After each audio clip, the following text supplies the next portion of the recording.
How do you, in fact, learn about current events? There's so much misinformation from both sides. One video shows a rocket purportedly fired by Hamas. Another video claims to show Israeli jets bombing Gaza, but neither is real. But why should we believe what your government says either? It was just a calendar with the days of the week on it. And so the first question I've decided to look up is, why does Israel have Palestinian prisoners? I just find myself curious. And so the thing that popped up on Wikipedia, which I know, it's Wikipedia, but sometimes you start at Wikipedia and then you progress somewhere else, is list of Arab-Israeli prisoner exchanges. And from the 1940s until the 2020s, it lists, presumably, all the times that Israel has exchanged prisoners with another country or with Palestine. I can see that in 1954, a 5-man Israeli Defense Force patrol operating in the Syrian border was abducted and tortured by Syrian army. One of the soldiers committed suicide, and the 4 surviving prisoners of war and the soldier who committed suicide's body were returned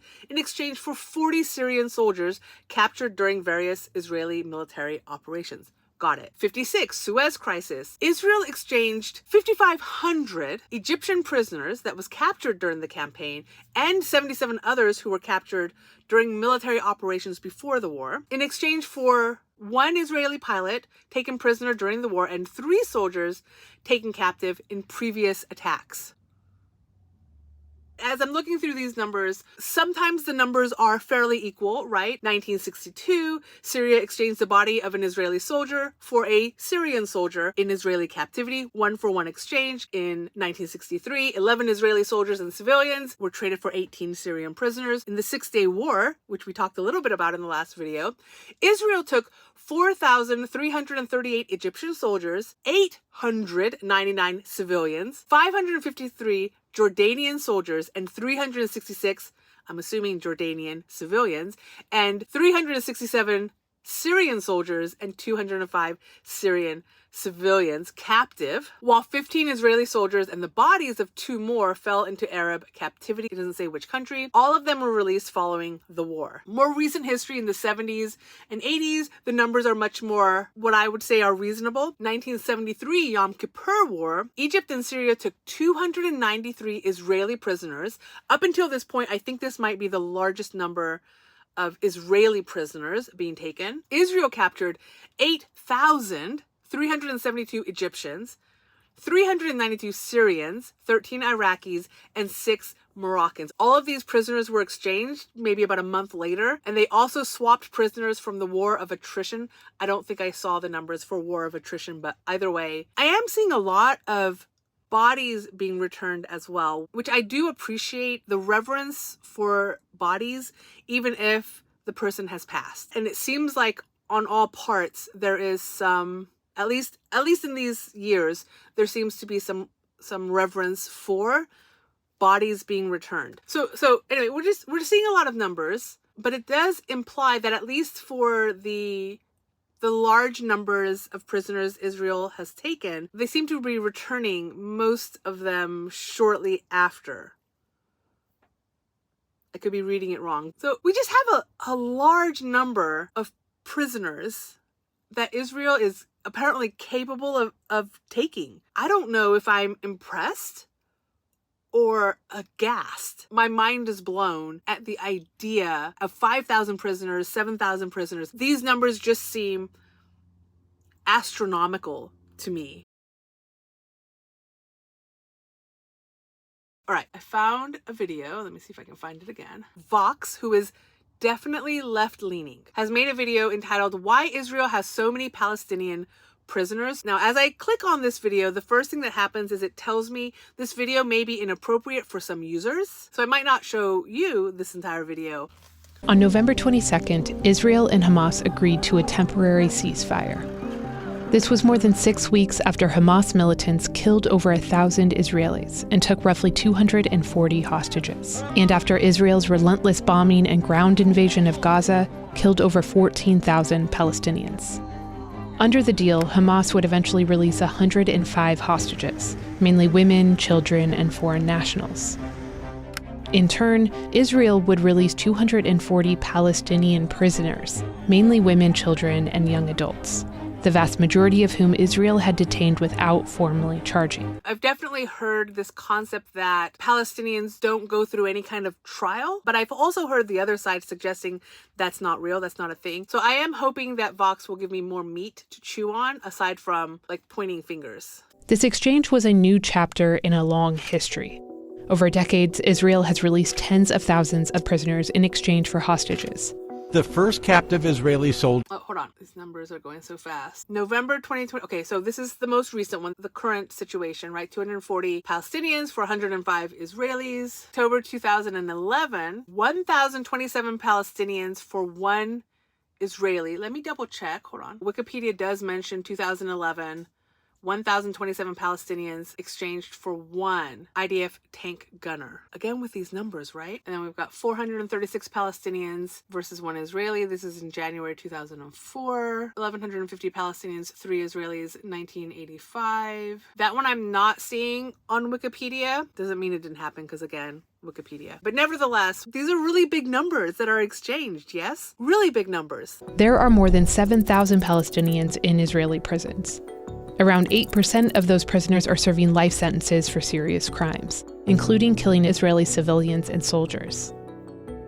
But what about the rest of them? How did all of these Palestinians end up in Israeli prisons? To get some answers, we called Hadi Viterbo, a professor of law who's researched the Israeli prison system, and Basil Faraj, a professor who specializes in cultural studies and research on political prisoners. Palestinians are mostly convicted in military courts and Israelis are convicted in non-military courts. These are two of the main judicial systems in Israel, a civilian court system and a military court system. Getting prosecuted by military law. Military courts are presided by Israeli military judges, there are Israeli military prosecutors, and they operate under Israeli military law. So I have no idea what other countries do when it comes to prosecuting foreigners, which is a weird thing to say with Palestine. I know that Israel and Palestine is considered 2 states, but they're in the same country. So really, they should be tried under the same court. Or an extradition discussion? Give me a minute for wrapping my head around. Okay, I'm sure in a minute they're going to tell us why the 6,000 were detained, right? So the 500 plus that were detained and prosecuted for having committed specific like bombings, etc., to consider them a prisoner of war maybe makes sense. Again, it's like a civil war, really, but okay, it kind of makes sense. So I was in the U.S. Navy. I served 20 years, and we have a military court system, right? We have what's called the UCMJ, Uniform Code of Military Justice. In joining the military, you swear in and you essentially give up some of your civilian rights for the privilege of serving. Anyway, my point is, the only people in the U.S. that falls under military court jurisdiction are those of us who voluntarily, we haven't had a draft in quite a while in the U.S., so those of us who voluntarily joined the U.S. military, we are the only ones that fall under UCMJ. We're the only ones that fall under the military court system, I believe. Again, I'm not a lawyer, but I think maybe the National Guard and maybe the reserves, when they are activated, they also fall under UCMJ. But now that I'm retired, I don't fall under military. I guess unless they found a crime that I committed during active duty, then I guess I would be tried in a military court. But otherwise, if I commit a crime today, I'll be tried in the civilian courts. Now, I am a U.S. citizen. So the next question is, what happens to foreign nationals, terrorist organizations who attack the U.S.? How do they get tried in terms of court? They get tried in the civilian court system. Now, I'm sure there are exceptions. The biggest exception that comes to my mind would be Guantanamo Bay. One of the most controversial places in the world, and one of the most secretive. Let's look it up real quick. All right, so Guantanamo Bay has a reputation for having illegally detained people as well as torturing. That international law has said that you can't do that, okay? Guantanamo Bay, famous for that. So this is from June of this year, June 2023. In the history of Guantanamo Bay, they have detained 780 detainees As of June, 30 remain. 16 are set to be released. So I don't know who the other 14 are, but most of them have been released. Now, when I say released, they weren't necessarily released to full freedom so much as they, I believe, went through either individual or mass court hearings. And at that point, they were either perhaps allowed to go home or be free / sent to a more appropriate prison. Sent someplace where, at least internationally, it's recognized as an appropriate prison for the crimes committed. So Guantanamo Bay, famous for capturing and detaining people and not allowing them to have their human rights while detained. Again, 780 detainees. So with that exception, average, can we even say average terrorist? Is that even a thing? But the average terrorist who commits a crime in the U.S. goes to a U.S. court system, the same U.S. court system that an American citizen would go to. El Chapo, for example. Joaquin El Chapo Guzman, who is a famous Mexican drug lord. He went to court in New York for cartel activities within the U.S., and he's currently living his life sentence in a prison somewhere in Colorado, U.S. So he went through the same civilian court system that an American would go through. Now, because he's a foreign national, Mexico was involved. There's extradition, handshaking, etc. But ultimately, the court system he went through is the same system that an American would have also gone through. So it strikes me as odd just at this point that Palestinians would have a different court system within Israel. It would not shock me if Palestine had their own courts and their own method of prosecuting criminals. That would, because it's two states in one country, that makes sense to have a Palestinian versus an Israeli court system. But it doesn't make sense to me to have a military court system for Palestinians.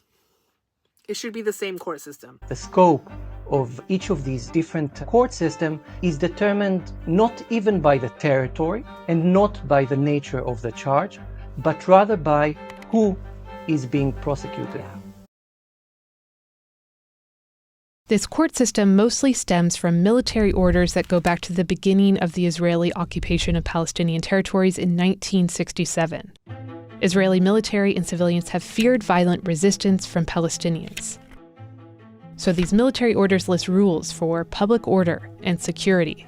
And we're talking about thousands of military orders that have been published since Israel's occupation. One of those early military orders was Military Order Number 101, which basically prohibited any political expression. It includes bans on gatherings of 10 or more persons for a matter that may be construed as political without military approval. It also bans the display of flags or political symbols, except with a permit. And people who violate the order could be liable for imprisonment for 10 years, or a large fine, or both. What we're reading now is a lot of civil liberties that's taken away via the military side. So the UCMJ, military court system in the U.S., has similar laws. There are a lot of things in uniform that I could not do that would be considered one of my rights as an American. But because I enlisted, and this applies to commissioned officers as well, but because we joined the military, we basically said, hey, for the benefit of the masses, for the benefit of the country, I'm willing to give up some of my freedoms, my rights, for the duration of my enlistment or commission. I voluntarily do this, right? So it makes sense that Israel would have a similar document that takes away rights from military members because good order and discipline and some congruency is required for that. I'm still just blown that it would apply to Palestinians because they did not join the military. That being said, Israel has, I forget what it's called, conscription, is that what it's called? Anyway, so Israel is one of the countries where when you turn 18, you have to join the military. They do it for men and women. Men have to join for 3 years, women have to join for 2. So I don't know what percentage of the military falls in this category for Israel, but certainly their youngest members did not necessarily choose to join the military. They had to join the military. And then I assume after 3 years, they can choose to get out of the military and pursue whatever else they might want to do. But either way, Palestinians do not join the Israeli military. And therefore, I don't understand why they would have to give up their, I'm going to put it under the umbrella of freedom of speech for this, but that to me doesn't make sense. Again, this is a different country. They have different customs. They've got different rules, different traditions. I see that these are the the Israeli military requirements, which Palestinians did not join. But this makes me curious what the civilian version looks like. Are Israeli civilians fully allowed to express themselves in this way? I'm assuming they are, but I don't know it. So it's hard for me at this point to say if it's wrong. If these particular restrictions are wrong, because I don't know what the restrictions are on the Israeli citizen. So if it turns out that the Israeli citizens also have to follow this, then I'm just grateful to be American. But two, I'm not as offended for Palestinians if they're following the same rule. Including a 10-year sentence for anyone who attempts to influence public opinion in the region in a manner which may harm public peace, or potential life imprisonment for any act deemed a disturbance to the security of the area or the IDF, the Israeli Defense Forces. Which is quite vague, and that allows for ad hoc discretion by the Israeli officials to decide what constitutes a disturbance of the public order. Here's an example of how the orders are used. In 2016, a lawyer was detained during a peaceful demonstration in the West Bank city of Hebron that called for reopening a main downtown street that the army prohibits Palestinians from accessing. One of his charges was for demonstrating without a permit, and another for attempting to influence public opinion in the area in a manner that may harm public order or safety. So I'm really curious how this applies to Israelis, because maybe no one's allowed to do these things. I don't know. I don't know. In other recent cases, Israel charged Palestinian journalists with incitement, saying news videos they had taken, which were often of confrontations between Palestinians and Israeli forces, political processions, or funerals, constituted incitement. Once arrested, they often end up as what Israel calls security prisoners. It allows for a lot of discretion, but it's overwhelmingly applied to Palestinians. So we hear it allows for a lot of discretions, but it's overwhelmingly applied to Palestinians. What he's saying is this law applies to Israelis and Palestinians both. The one who breaks it most often / the one who gets caught breaking it most often are Palestinians. Are they caught because they are targeted? Maybe. So he's a senior lecturer in law. So I guess he's an academic in the world of law. So I'm not hearing him say it only applies to Palestinians, overwhelmingly applied to Palestinians. So from a legal stance, they're both subject to it. I have so many more correlations with the US on this, but for now, let's just keep watching and see what they say. The vast majority of these security prisoners placed in the military system are from the West Bank, and they are largely transferred out of their territory to one of 19 prisons within Israel. And the fact that Israel transfers Palestinians into facilities inside Israel is widely considered a violation of the Fourth Geneva Convention, which is a cornerstone of international humanitarian law. Now, when you go to prison, you go to prison. Obviously, I don't expect you to go to prison at home or where is convenient for the criminal per se. Okay. A smaller number of security prisoners are also Palestinians from Gaza, though they are often sent through a different system. What's the different system that Gazans go through? Another small number of security prisoners are Palestinian citizens of Israel, though for non-political crimes, Palestinian citizens of Israel are largely sent to the civilian court system. Okay, hold on. That was key. For non-political crimes, Palestinian citizens of Israel are largely sent to the civilian court system. Now we're better understanding what they mean by military court. So political crimes go through the military court. Non-political crimes go through... So I think it's closer to civil versus criminal in the U.S. vice what we would call military. I think that's the key that I was missing initially. Now, the fact that they call it a political court system vice a criminal court system, now I've got different concerns. When I think political, I instantly think bias. I instantly think which political party is in charge of this court system. I don't know. I don't fully understand this military court system that's happening in Israel, so I don't know that it's biased. Vox is going to present it as biased. So it makes sense to me that if we have a political court system, that it's most likely the people who are politically unhappy, right, with the current system, that would get in trouble. Okay, all right. On the other hand, no matter the crime, almost all Israelis are placed in the civilian court system. So Israeli settlers and Palestinians in the West Bank, even if they are accused of committing the very same crime in the same territory, would go to different courts.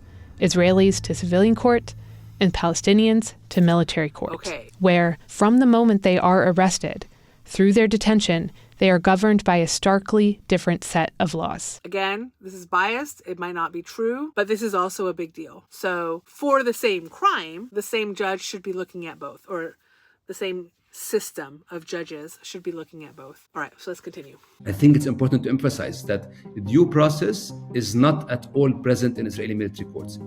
First, about a quarter of prisoners are in what's known as administrative detention.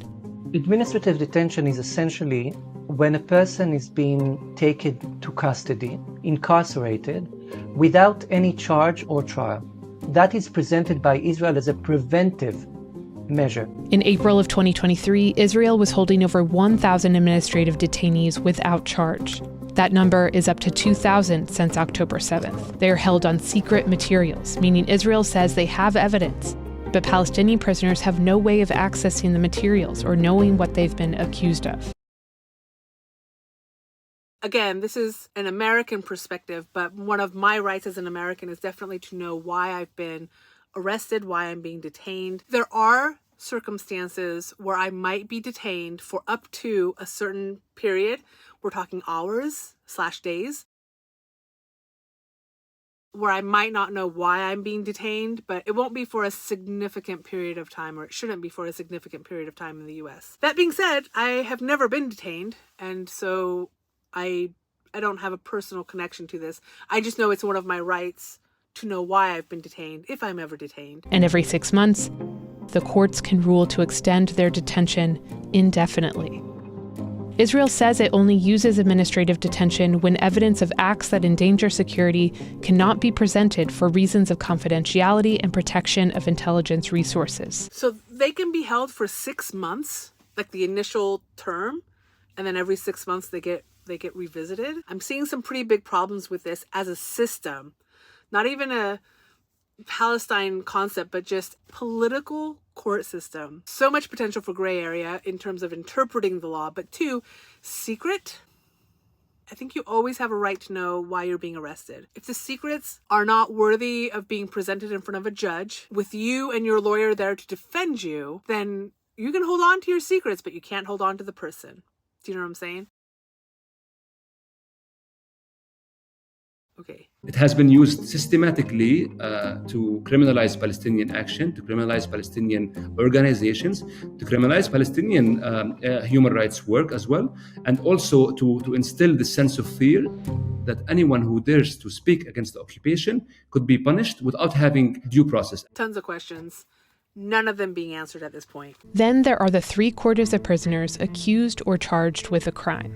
Some are serving life sentences for serious crimes, including murder. And protecting Israelis from violence is a large part of Israel's rationale for having this military court system in the first place. But the vast majority of prisoners, over 90%, are charged with other security offenses. Apart from the charges, the way these two court systems operate is also vastly different. Vox, you are not giving me enough information. I'm getting no examples of what kinds of other crimes the other people are doing. For me, personal opinion, murder is not the only crime worthy of life in prison. There are many other crimes that I think are negotiable for life in prison. What are the other? This matters. Guys, this matters. It matters what the other reasons are. Apart from the charges, the way these two court systems operate is also vastly different. In the military court system, public defenders are not regularly provided. And confessions in military court are often written in Hebrew by an officer, requiring many Palestinian detainees to sign statements or confessions they don't understand, which can then be used against them. Once a Palestinian prisoner actually goes to trial, conviction rates are a staggering 99.76%. So essentially what that means is that once a Palestinian is brought before an Israeli military court, they're as good as destined for imprisonment. I'm seeing a lot of unfairness with the military courts. I'm going to be honest, I can only think of a few reasons why you would not tell me what the crimes outside of murder are. One is you don't know. what the other crimes are because they're all secret, could be, or the other crimes committed are just as heinous as murder. We're skipping a lot here. I'm being asked to take a lot of things on faith. I feel like if you know only a small percentage is for murder, that means you know what the other percentages are. And this video is purposely not sharing that with me. Maybe it'll share with me in a minute, but it feels like we skipped over that. It feels like we skipped over that. In Israeli civilian courts, there's a different standard even when it comes to what it takes to be arrested, let alone convicted. When you look at crimes against Palestinians, according to data collected by one Israeli human rights organization, of more than 1,500 cases of ideologically motivated settler crimes, investigations were closed without indictments in 93% of cases. In another of their studies of cases that did indict Israeli suspects for violence against Palestinians, only a third of cases resulted in full or partial convictions. They are protected by the law. We have witnessed images of settlers burning Palestinian villages down to the ground and killing people. They were not persecuted or sent to any form of real punishment. And there's major discrepancies in sentencing too. For example, if convicted of manslaughter, a Palestinian faces life imprisonment, while an Israeli convicted of the same offense would serve a maximum 20 years imprisonment. I don't understand why the same crime would go to two different courts. That's suspicious. That's weird. While it's highly suspect that we're not going over the other crimes Palestinians have committed, highly suspect, it's also equally suspect that the same crime is treated differently, right? Two different courts. And of course, if it's two different courts, you're going to get different outcomes. I think that makes sense. I just don't understand why the two different courts. In Israeli military courts, Palestinians can also be tried as adults at just 16 years old. In civilian courts, it's 18 years old. Since 2000, at least 13,000 Palestinian children have been arrested. These are minors between the ages of 12 and 18. By the time the war began, there were over 150 of them in the military court system, either placed in detention or in Israeli prisons. One quite common charge against them is stone throwing. There's a long history of Palestinian resistance through stone throwing. For children, for example, Palestinian children, that is the most common charge. And that's an offense that is punishable by 20 years in prison. Throwing a stone?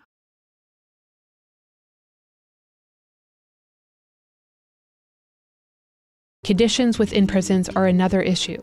Palestinian prisoners are subjected to overcrowding, abuse, torture, repeated denial of family visits, denial of medical care, and solitary confinement. And even if a prisoner dies in custody, Israel often practices a policy of keeping the remains of scores of Palestinians in freezers and numbered graves. That seems to hold true, probably not just with Israel, because it does seem like Egypt, Syria, and such, when they do trading of prisoners, it often includes the body of somebody that passed. While it seems bizarre to me, it does seem like it might be common practice for the region. With the end of the ceasefire, Israel's ground invasion of Gaza has resumed. The population of Palestinians in Israeli prisons has only increased. Officials estimate the number of Palestinians in Israeli prisons has doubled since October 7th. You're talking about a place that's occupied through military force, through decades of oppression, of violence. In this broader context of occupation, I think the prisoners issue actually became very central for Palestinians. So all the different issues faced by imprisoned Palestinians have been heavily criticized by human rights organizations who call on Israel to address those. The limitation of this framing of the problem is that the focus here is on reforming the system rather than asking whether the system is fundamentally flawed. Feels fundamentally flawed. Okay, so as I'm editing this video, I've been trying to figure out what the real difference is between military versus civil courts, right? Sometimes Vox calls it a political system, and other times military. Very confusing. Definitely not something that the US can necessarily relate to, but it seems like the entire purpose of the military court system is to deal with cases that go against the military. Anyone who is attacking the military, anyone who is attacking Israel as a government, those are the crimes that seem to be under the jurisdiction of military, whereas crimes against civilians seem to go towards the civil court. Again, not an expert at all. This is just kind of the best way I can explain what I've been seeing via watching lots of different YouTube channels, as well as attempting to read some of the IDF documents. So when Vox says for the same crime, the vibe I'm getting is Palestinians attacking certainly governmental IDF, like official Israeli parties, that would go under military jurisdiction. But even if they're attacking an Israeli civilian, let's say a suicide bomb scenario, those are all considered political attacks, attacks on the military, attacks on the government. They seem to go to the military side. But if the crime is such that Israel is pretty sure it wasn't like a statement, right? It wasn't a political statement against Israel, then it seems like they're going to the civil side. So conceptually, the only Israelis who would probably end up in the military court system by civil would be the ones, let's say, demonstrating against their own government, which by the numbers probably doesn't happen as frequently as Palestinians demonstrating against the government. Slight change of scenery. My son volunteered to ring the bell for the Salvation Army. Now we're going to watch a video by Caspian Report. I am not certain what type of lean Caspian Report has. I can't tell by looking at their homepage, but their video is called Why Israel Has an Impossible Geography. Israel punches well above its weight in all matters of statecraft. It sits at the intersection of Europe, Asia, and Africa, thereby channeling high-impact international economic ventures. It has one of the most technologically advanced and capable military forces in the globe. It is allied with the world's premier superpower, and it is a pioneer in sectors like agriculture, healthcare, startups, and technology. But for every action, there's an equal and opposite reaction. Israel is small, vulnerable, and limited in resources. The country faces hostile neighbors to all sides, with the only friendly flank being the Mediterranean Sea. For over 75 years, Israel has existed in a state of perpetual conflict, each time facing battles that could have been its last. This stalemate, as disagreeable as it may be, is unlikely to improve anytime soon. The Middle East is an unforgiving place, a school of hard knocks. So, by means of military posturing, Israel reminds the periphery that it is capable, dangerous, and willing to get its hands dirty. Coupled with its religious and historical significance to multiple faiths, Israel is key to regional geopolitics. And so, for all its features, it must expect the unexpected. Because in this part of the world, to stand out is to stand within the crosshairs. The lay of the land shapes the hand that rules. This rings especially true for Israel.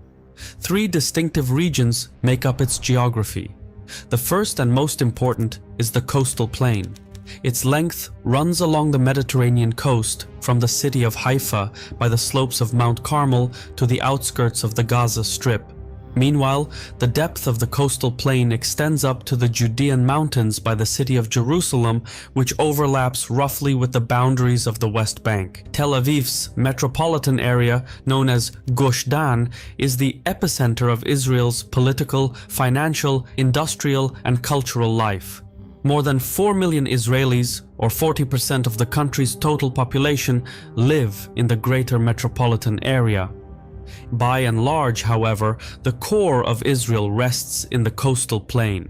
It doesn't just host the country's largest cities, but also its international airports, seaports, critical infrastructure, and political institutions. The coastal plain, therefore, makes up the heartland of Israel. The problem, however, is the lack of strategic depth. At its narrowest margin, the coastal plain is only 14 kilometers wide, measured from the West Bank to the Mediterranean coast. And herein lies the origin of Israel's complicated and ruthless geopolitical reality.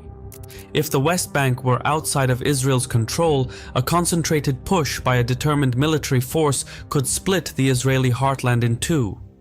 The speed, surprise, and ferocity of the recent Hamas attack is precisely the threat that can undo the existence of Israel. In the coastal plain, the loss of a single hill, corridor, or plateau can have the harshest consequences, especially with modern weaponry. Missiles fired from the West Bank could reach Tel Aviv in a matter of seconds. There is no defense against such a threat. No amount of layers in air defense can secure a gap as small as 14 kilometers. This lack of strategic depth in its heartland is the single most defining geographic feature of Israel. It is the reason why Israel occupied the West Bank and is unlikely ever to let go, regardless of what international law says. Regardless of what international law says. Ooh, compelling, quite frankly. The geography of a country absolutely determines its geopolitical powers. Interesting. Slightly to the north rests Israel's second most distinctive region, an area known as the Galilee. Known for its hilly and mountainous terrain, the Galilee features the Jordan River and the Sea of Galilee. The water basins in this region run deep, and by use of advanced technology and sophisticated irrigation techniques, Israel has employed the local water resources to turn the Galilee into an agricultural and manufacturing hub. This remarkable transformation provides Israel with the necessary food security it so desperately needs. Not surprisingly, the Galilee holds enormous strategic value for Israel's economy. Without it, the country wouldn't be the same. A little to the north are Lebanon and Syria. They make for Israel's northern flank, with Jordan straddling along the eastern edge. In this densely crowded and hostile neighborhood, controlling the high ground is a matter of life or death. Legal or not, Israel controls the nearby heights, which gives it a tactical advantage over the periphery. By towering over its rivals, the Israeli army can stand its ground against numerically superior forces. For instance, from atop the Golan Heights, long-range artillery can inflict tremendous damage on any threat coming from Syria and Lebanon. The same argument is true for the other occupied heights. By controlling the high ground along the Jordan River, Israel can ensure the security of its eastern flank. So, although there is no legal validity to Israel's occupation of these strategic heights,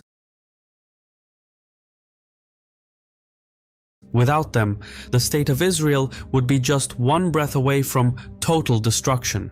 Ergo, for the Israelis, a few angry resolutions at the United Nations are worth the strategic depth that the occupied territories provide. Remotely to the south is the third distinctive region, the Negev Desert. It is vast, arid, and sparsely populated. The Negev hosts only two notable locations, Eilat and Gaza, both located on the outskirts of the region. At the southern tip sits the port city of Eilat. It is Israel's sole access point to the Red Sea and from there to global markets. Although Eilat sits outside the Israeli heartland, its strategic value is indispensable to the country overall. Its port allows the Israeli economy to bypass potential naval blockades in the Mediterranean should such a situation ever come to pass. Meanwhile, at the western tip of the Negev and adjacent to the Sinai Peninsula is the Gaza Strip. The terrain here is not dry, but Gaza falls under the same geographic definition nevertheless. The Strip is home to the Palestinians, with Gaza City marking its capital. The northern half of the Gaza Strip is one of the most densely populated places on Earth. However, the area holds little strategic value, and so it serves as a place of poverty and neglect. The humanitarian situation is made worse due to the restriction imposed by the Israeli government. So I always thought that it was all of Gaza that was the most densely populated. Is it only Gaza City? Is it only the northern half? Okay, so far, well, let me let him finish. Which wants to restrain the flow of arms into the region. Either way, as a result of this abandonment, extremist ideologies and militias have taken root in Gaza. To the dismay of many, including the Palestinian Authority in the West Bank, Hamas runs the show in the Gaza Strip. Elsewhere in the Negev, the region borders Egypt and Jordan, with Saudi Arabia located not too far away. The Egyptian front is especially worth mentioning, as the Negev Desert is directly connected to the Sinai Peninsula. The latter act simultaneously as a deterrent and a security risk. While the arid terrain of the Sinai has historically hindered the movement of armies due to supply restrictions, modern technology can overcome it. Should a sizable force cross through the Sinai desert, it would have a high degree of maneuverability in reaching the Israeli heartland. This threat, moreover, does not exclusively come from the Egyptians. The Sinai is an area difficult to control, even more so than the Negev, and so it serves as a shelter for heavily armed non-state actors. So, besides apprehensions over Egypt, the Israelis must also handle jihadists, smugglers, and dissidents who are using the Sinai as a safe haven. Ordinarily, nations can resolve their security shortcomings by forming alliances or multilateral agreements. Compromises can be made so long as the intentions are sincere. For Jerusalem, however, friends are few and far, and whatever treaties exist would be annulled at the first sign of opportunity. Should any of the Arab nations sense weakness on the Israeli part, they would likely act on it. Should any of the neighbors sense weakness of Israeli?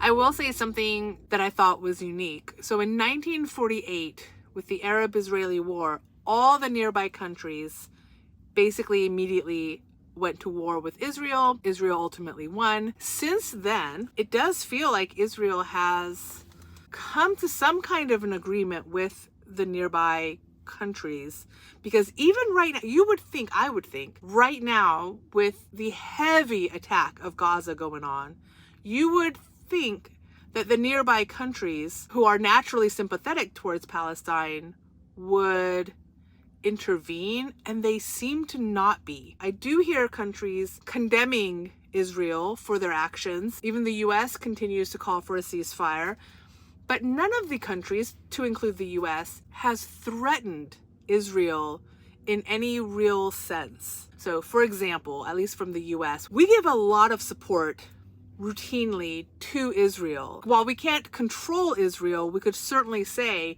we're not going to give you anything else until you stop attacking Gaza the way you've been attacking Gaza. Like, that's a discussion they could have. Earlier presidents have made those types of threats, and it seems to have worked in the past, but I don't believe Biden or anyone on the US side has made any threats like that. As well, the nearby countries, when it comes to wars overseas. I really feel like we should, we can have a side. We can have a side that we think is better than the other, but at the end of the day, it's a war that's somewhere else. And there's an element of let them figure it out. So by us giving Israel, or rather continuing, because this isn't the first time we've done this, right? By us continuing to give Israel financial, but especially military support, we're basically participating in the war. Similar to Ukraine, we're kind of participating in the war, even if it's unofficial. That is precisely what happened in 1948, when Israel declared its independence from the British Mandate. Egypt, Jordan, Iraq, Syria, Saudi Arabia, and Yemen officially entered the conflict. In each of Israel's distinctive regions, worst-case scenarios unraveled. Egypt crossed the Negev desert in the first few days of fighting. In the Galilee, Syria used the Golan Heights to bombard Israeli settlements before launching its own invasion. Meanwhile, the Israeli heartland, namely the areas surrounding Jerusalem, was under attack by the Jordanian Arab Legion. Still, not all Arab nations taking part in the conflict were equally committed, and the Israelis used that to their advantage. Through a combination of tactical excellence on the Israeli part and incompetence on the Arab part, Israel managed to secure an unlikely victory. At the time, the Palestinian refugee crisis had reached its boiling point and triggered a wave of pan-Arab nationalism across the wider region. All the Arab nations began boosting their armies, and a new round of hostilities seemed inevitable. In 1967, that conflict came true, and it spilled over across all of Israel's distinctive geographic regions. Egyptian forces crossed from the west into the Negev desert, while Jordanian units launched attacks in Jerusalem from the east. Syria, meanwhile, launched artillery strikes against Israeli settlements in the Galilee region, and Lebanon conducted air raids on Israeli positions in the north. As unlikely as it seemed, that war resulted in yet another decisive Israeli victory, with Israel capturing all the strategic territories and heights, including the West Bank, Gaza, and the Golan Heights. By doing so, Israel created strategic depth for its heartland in Gush Dan. But Israel's victory on the battlefield had also demoralized the Arab governments to such an extent that it ushered in an era of instability in the Arab world. In turn, this gave the Israelis even more breathing room and diplomatic flexibility. More importantly, the victory in 1967 opened the door for a strategic partnership between Israel and the United States. Prior to this, Jerusalem and Washington had casual relations, but the Soviet support for the Arab states in the Six-Day War pushed Israel closer to the American camp. This newfound relationship would go on to be instrumental in bolstering Israel's national security. However, Israel's newfound triumph came with strings attached. Some of the territories acquired by Israel in the 1967 war were not under Israeli sovereignty. Moreover, the newly captured Gaza Strip and West Bank were populated by Palestinians who were anything but loyal to the Israeli state. This created a new crisis for Israel, a crisis that has lasted to the present day. Some 3 million Palestinians live in the West Bank, and 2 million more live in the Gaza Strip. In theory, a negotiated deal could see Israel live peacefully with its neighbors, including an independent Palestinian state. But theory is not good enough. The bad blood between Israelis and Palestinians runs deep, so much so that it is unlikely to fade away with the stroke of a pen. The Israelis believe that even if a peace agreement is signed, fundamentalist rhetoric like "from the river to the sea" will persist, implying a complete Arab takeover of Israel. After numerous existential conflicts with its neighbors, Israel is unlikely to let go of the strategic heights surrounding the West Bank. Mistrust isn't the only grievance preventing a peace deal. Even if both the Israeli and Palestinian leadership took a leap of faith and agreed to a negotiated peace deal, regional powers like Iran could still employ non-state actors to ruin the peace. It would be as easy as smuggling in weapons and provoking a false flag crisis. From the Israeli perspective, the Arabs and the Iranians can't be trusted. Therefore, conceding the occupied territories, such as the West Bank and the Golan Heights, would achieve nothing but leave Israel exposed and vulnerable to military threats.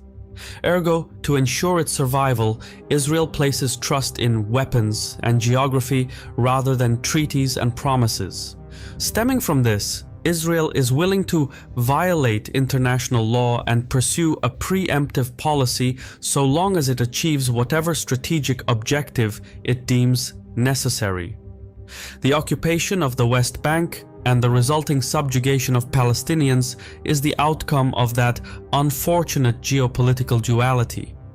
But Israel cannot let go of the West Bank for strategic reasons. So this is probably the first video where I don't have much argument to say, because you ultimately have a region where both states feel like they've got claim to the land. I agree with both. I think they both belong here. And so the real question is, can they put down their arms and live peacefully together?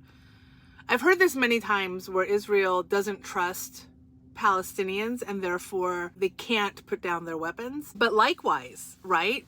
How can Palestinians trust Israel with the history that they've had and with this constant control? And I also concur that there will be influence from outside of the region, right? The other countries will probably have an influence. This video has definitely explained how and why the West Bank and Gaza sizes have shrunk so much compared to the 1947 UN map that was originally created, as well as the northern area, which was also part of the Palestinian portion, is now looks like completely Israel controlled. We can see why from a survival perspective, this is a situation where we've got two states, essentially two countries almost, that are just trying to survive. And it doesn't feel like Israel's coming from a place of strength so much as of fear, actual fear that they will be destroyed if they don't do the things that they do. So they're building these walls. So they're controlling as much as they are able to in order to protect it. I don't think Israel will ever let Palestine govern the region because they probably fear annihilation. Likewise, I'm going to just make this random statement. No matter what the regions nearby say, if Israel were to give up, and let's say they just leave, they're just going to walk away, I'm kind of betting that the nearby countries will take over Palestine. I could be wrong. I'm not seeing a particular love for Palestine. I'm seeing a love for controlling the region. I think if there was a love for Palestine, we would see more effort on the nearby countries' parts to stop Israel. We're not seeing it at this point. We might see it. There is always the threat of another world war, and this might be the start of it, but I'm definitely not seeing a love for Palestinians really by anyone. The more I learn about the settlers are there to establish their homes so that, similar to, we can't just kick the Palestinians out, we will not be able to kick the Israelis out because they've been there for so long. Settlers have been in the West Bank for multiple generations now. There are adult settlers now who were born in the settlements. They didn't move there in their lifetime. They've been there the entire time. So from their perspective, it's also their home, right? But what I don't understand is why there's no intentional, ingratiating themselves with the Palestinians. What do I mean? When I was in the military, one of my tours, one of my duty stations was in Africa, in Djibouti and in Kenya. I did 3 months each. My particular job was communications, so I just made sure we had comms. However, the purpose of the base, or one of the major purposes of the base, we had a civil affairs team. We had a civil engineer team, and their job was to go through different parts of Kenya and figure out where can we build wells, schools. We would volunteer at orphanages. Their job was to figure out what the communities in Kenya needed and wanted, and then get the resources to come and build. That was the whole purpose of these bases, was to help Kenya. Now, why? Why did we want to help Kenya? Well, to minimize extremism. The goal was, if Kenya viewed the US, and Djibouti is international, so there's not just Americans there, but if Kenyans got the impression that Americans are here to help, Americans are here to help build schools, help build, what do you need? And we'll build it together, we'll provide these resources, it would minimize terrorism. That was the entire point of AFRICOM. And Djibouti is like the headquarters, if you will. It was a humanitarian effort. And so the hope would be that we would have good relations with African countries, and therefore terrorists would not start in this region. That was the hope. And so I don't understand why Israel wouldn't attempt this same thing throughout Palestine. You're building these settlers, right? You're saying it's to defend your country. Listen, I don't have trouble believing you. I have trouble understanding, why would you not go in and say, hey, let's build schools. Hey, let's build houses. Let's build, figure out how to help the farming systems or the irrigation or supposedly Israel has figured out a lot of things, right? Technologically advanced people. Why would you not share all of these things as a country, as a military? I don't know why they're not working with the Palestinians. I don't comprehend the two-state solution. I just don't. I don't understand how you can have two countries in this.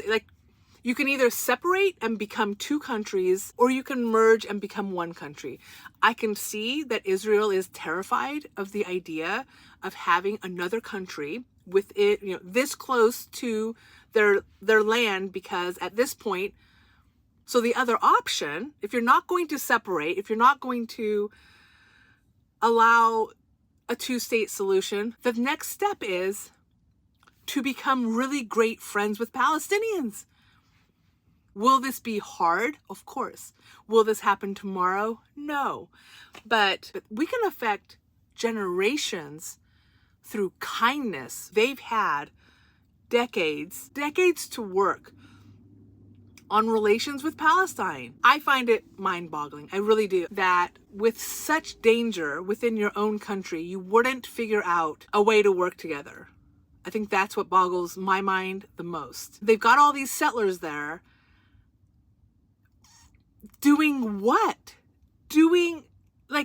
What a waste to send settlers to a region to build homes so that Israelis can't be kicked out, and not to take that same opportunity to shake hands with Palestinians, to become better friends, to figure out a way to work together. I don't understand why as a country you would not pursue that endeavor. I'm fairly confident from the individual level that there are stories of that happening.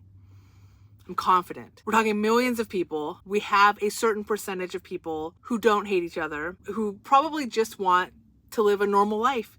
They just want to be able to travel within their own country, to have opportunity of job, of family and love and friendships, business and travel and normal things. Who's not overly worried about, let's go kill the other team, So the fact that as a nation, Israel would not take advantage of all their resources and start to build bridges boggles my mind, Initially, Israeli policymakers dealt with the issue by encouraging the establishment of Israeli settlements in the occupied territories. By changing the demographics and placing Israeli civilians in certain areas, Tel Aviv sought to cement its control over the territories, regardless of their legal nature. So they're suggesting that Area C, the sole purpose really is for settlements. And maybe it's true. I haven't seen much explanation for the purpose of Area C. So maybe that was the intended purpose the entire time.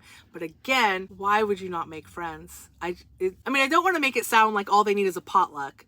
I understand that this is going to take decades and decades and decades. But there should be severe punishment for settlers that are caught in any way attacking Palestinians, and vice versa. Listen, we don't need to be attacking the settlers either, but there should be severe consequences so that settlers know their purpose. And part of their purpose should be to become friends with their neighbors, to build a life not separate from what's happening. What a waste.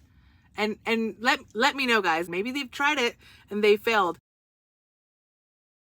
In the videos and the articles I've been reading thus far, I've definitely not seen much handshaking at all. I feel like Israel works with other countries more than they work with the Palestinians. And they're in the same country. They are this.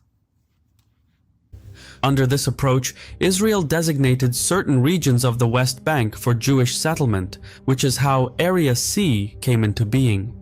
All Israeli settlements in the West Bank, all 127 of them, are located in this tightly confined space. Area C is now home to some 450,000 Israelis, but when also accounting for the illegal settlements, the Israeli population in the West Bank could be as high as 700,000. Either way, roughly 60% of the West Bank falls under Area C and is directly controlled by the State of Israel. However, since Israel has not formally annexed the West Bank, Jewish settlements in the territory are not considered by Israel to be under its sovereignty. I do not understand that portion at all. The every 5 years. Let's hear that again. So to exercise its authority over the West Bank, every 5 years, Israel renews emergency regulations to legally extend Israeli criminal and some civil laws to Israeli citizens in the West Bank. This way of slow, incremental encroachment into Palestinian territory is aimed at breaking the contiguity of Palestinian population centers in the West Bank. Jewish settlements in Area C is not considered by Israel to be under its sovereignty. I'm extremely confused by that statement. Whose sovereignty would they be under then? Palestinian?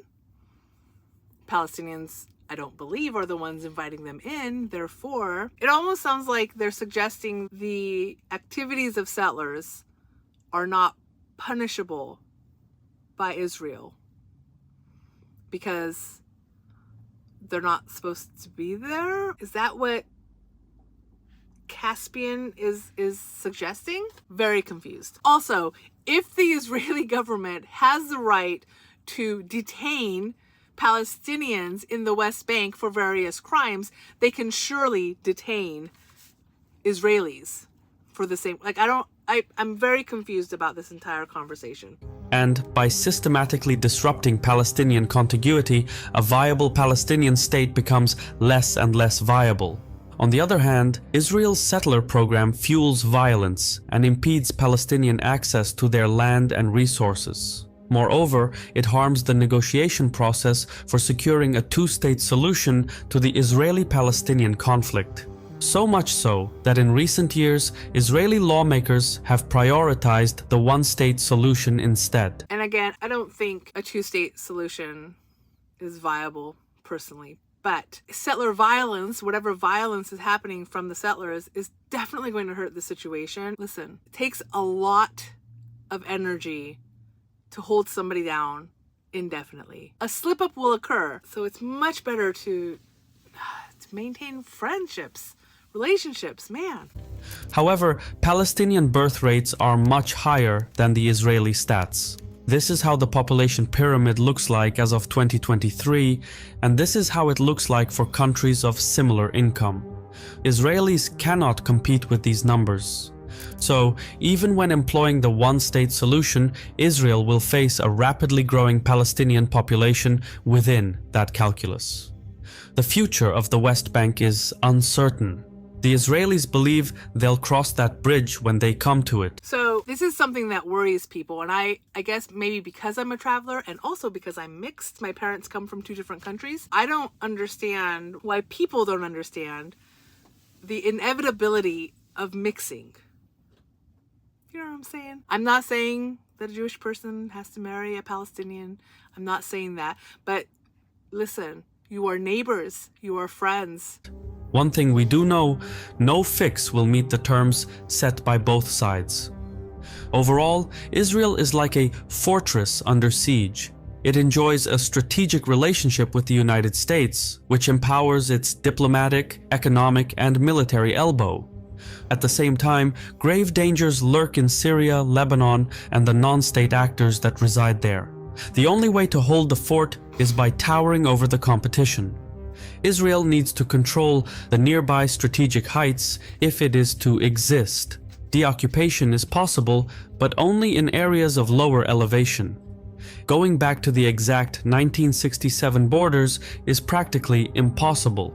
Doing so would subject the Israeli heartland to devastating rocket and artillery barrage and risk splitting the country in two. In light of this, for the Israelis, the tactical and strategic edge offered by the occupied territories more than makes up for a few disapproving resolutions at the United Nations. Small in size and vulnerable, Israel's future is shrouded in uncertainty. Every so often, sparks turn into flame, conflicts go hot, and the country is thrown into uncharted territory. But the Israelis are cut from an old cloth. Their secret weapon is that they have no place to go, and so they might as well put up a fight. I saw a video that said Israel is basically a democratic country, and maybe for Israelis, but I don't know. It'll take a lot of trust for both because they've been attacking each other forever. Ever since they have been not under somebody else's rule, they've been attacking each other. So it's going to take faith on both parts. I think Israel is ultimately doomed if they don't learn to become friends with Palestinians. And Palestinians, I don't see other countries coming to support you at all. I don't see them coming to support you at all. And so it's probably in Palestine's best interest to also make friends with Israel, to attempt to become Israeli citizens. I get it, but I think looking into the future, this is the inevitability. The other option, because I think at some point, if Israel maintains what they're doing right now, I think the inevitable future is going to be that they will start calling themselves Egyptian, Jordanian, Iranian, Syrian. Israel and Palestine will both get destroyed if they don't figure out a way to work together. If a war happens and other Arab countries get involved, they're going to take over Israel-Palestine. We're not going to have Israel or Palestine.